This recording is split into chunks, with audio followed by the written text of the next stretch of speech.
When you were in school, a project was an experiment, something that you put in motion, okay?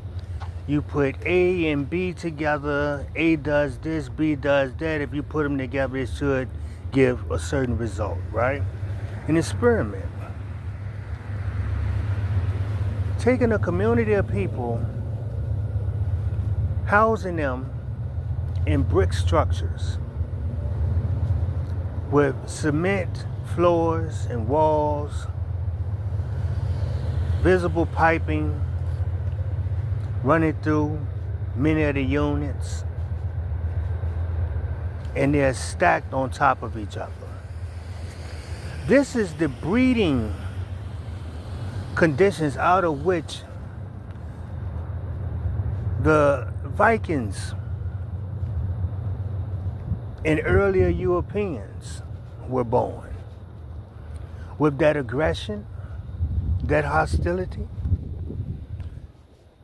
being made to live in the cave sides of Europe for some 2,000 years, gave them first-hand knowledge of what happens when you take a people, you distort their view of themselves, you set up circumstances whereas the father, if he's present, he can't be visible.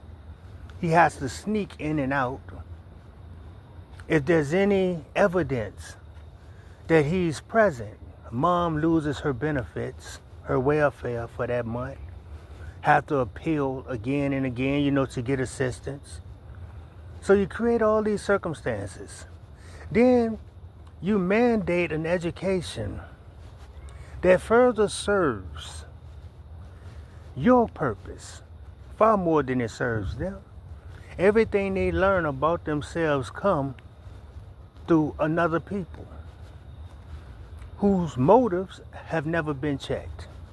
But motives always seem to line up with the same motives that were used to justify enslavement, then Jim Crow, then segregation. Now in 2025,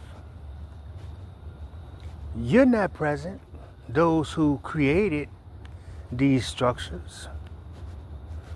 But let's look at the reality of those who live there. Hidden in plain sight. A project, an experiment, something that's put in motion with a goal